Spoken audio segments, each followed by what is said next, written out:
So you talk a lot about purpose, and what is your thoughts as to, do you have like an exact answer as to why we are created as humans and why we are here? Like, what is the purpose of life? Why have we been given life? I think we're here to struggle and to learn. I don't think we're here to be happy. That's why when we keep going back to the happy argument, I've always found that kind of frustrating and annoying. When someone goes, oh, but I want to be happy. Why? You were happy your entire childhood. You're allowed to be happy as a kid. Finished. It's all over now, right? You're a man. You have responsibilities. We're also here to do important things, and important things are going to be difficult, and they're going to be hard, and you're going to get frustrated. But that's what gives you purpose. I don't see anyone who's chasing happiness. I think we're here to struggle. I think we're here to endure pain. I think we're here to just see how hard we are to kill. I think that going through terrible things and living through them and coming out the other side is one of the most fantastic things about being human.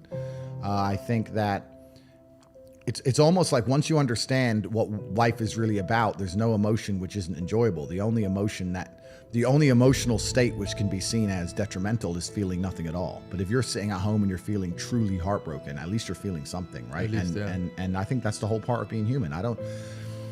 I think we're here to struggle. I think we're here to go through pain. That's so I wake up each day and go, what can I attack? What problem can I solve? And look at history. Why did Genghis Khan wake up and want to conquer the whole world? Why did Napoleon conquer the world? Why did Alexander the Great conquer the world? You just wake up and just say, give me this, give me that. I want all of it. I need to, there's an army there. They're really big. We're better. Do you believe that God created us? So why did God create us to struggle? Like, what is it? Because if you don't struggle, you don't learn. Yeah. God created us to learn and understand ourselves and understand other people and understand the world. And what did I say earlier? I said that you don't learn a lesson or you don't appreciate something without pain. Without pain. So you have to struggle to learn anything. There's only two ways to learn things, the hard way or the harder way. If you're smart, you can learn the hard way. But in my experience, 99% of the planet only learn the hardest possible way. If the lesson's even 85% effective, they'll make the same mistake. It's only when they completely decimate and destroy an element of their life do they sit there and go, oh, oops, now I get it. No. That's how it goes. Happy with something and I'm uncomfortable with something, I fix it. Yeah. That's endless motivation, which I don't truly believe in as a concept, but that's endless fuel for the fire. Right. If I was unhappy with something about myself, regardless of what it was, I would be able to take all of that discomfort and turn it into endless energy to get the problem fixed. Yeah, exactly. But these people seem to It's okay to be unhappy. Yeah, well, these people seem to sit and say, I'm really unhappy with X, but then stay doing X. So I don't believe they're truly actually unhappy. What you'll notice if you live life long enough is that somebody will sit and say to you, I'm unhappy being a loser. You say, why are you a loser? I just sit at home and play video games 7 days a week. And you're like, okay. And maybe 3 days of the week, they're unhappy doing that. And that's the time they email you, and that's the time they want to make a change. But 4 days of the week, they don't really, it doesn't really bother them. Yeah, it doesn't really bother them. Because if it bothered them 7 days a week, guess what? They would fix it. Correct. They don't want me to make people feel better. They talk about men's mental health and pretend to care. But when I come along and genuinely help and stop people from committing suicide, they delete me. They don't want that. They want everybody semi-depressed. They want you miserable. They want you distracted so that you're too busy crying your eyes out in a room somewhere or sitting in deep thought, worrying about this girl who left you so they can just continue to run the world. You're not thinking about the work of the devil, which is what's happening right now. We're currently in a fight of good versus evil.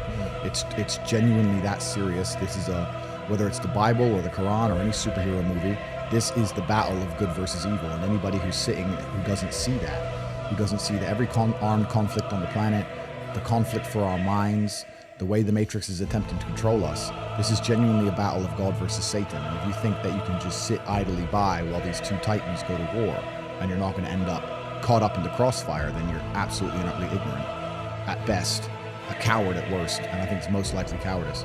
We're in the middle of the greatest battle that humankind has ever faced, and unless people stand up and actually try and fight hard for good and for God, then we're going to end up in absolute tyrannical slavery. And I think the world we now live in today is about speed. Speed is absolutely and utterly important. Everything must be like this. Absolutely, and everything must be done as quickly as possible.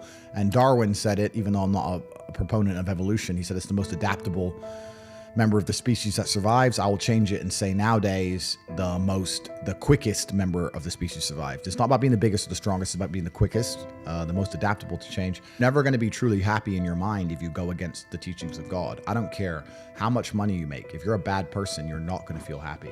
I don't care how much money you make. If you snake people or lie to people or do bad to people, you're never going to feel happy true deep in your heart. True in your heart, we're intrinsically designed to do right and do good.